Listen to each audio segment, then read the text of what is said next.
ladies and gentlemen, that the mainstream development paradigm being promoted by capitalist countries now proving to be very unsustainable with the worsening financial and economic crisis and vastly affecting the majority of the world population. And this form of modern development is very extractive and extremely destructive to the natural environment, exploitative by nature, highly materialistic, and mainly driven by greed and profit. It has also still more conflict over the control of resources in trade through economic and political dominance. Wars it has not only benefited a few populations, but also a few countries while the majority remain in abject poverty.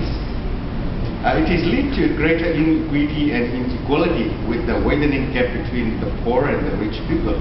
Indigenous peoples across the world, particularly Asia, are grappling with the impact of modern development resulting to their further discrimination, exploitation, oppression, and marginalization.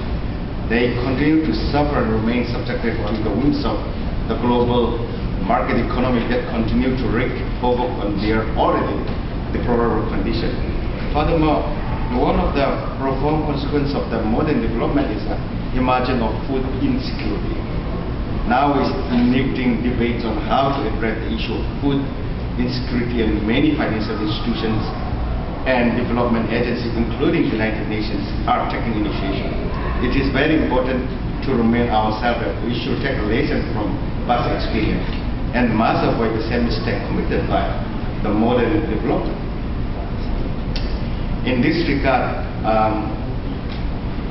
it is very important to take note that indigenous people's practices and assessment to their distinct way of life and worldviews. Despite the imposition of modern development on them, their simple lifestyle have proven to be more resilient and sustainable. Their traditional livelihood activity ensure food security and the conservation of nature for the survival of future generations. The traditional knowledge of indigenous peoples is becoming very crucial in addressing the impact of climate change, as well as in developing more sustainable use and management of resources.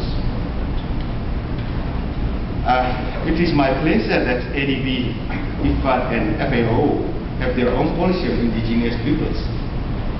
There is a guideline on indigenous issue for United Nations Development Group, which was developed in 2008. And it is important to mention principle of human rights-based approach to development, which is an international norm and standard. Indigenous people from around the world like to ensure that all policy, guidelines, principles shall be strictly adhered when financial institutions and development agencies respond to the issues of food insecurity. Thank you very much.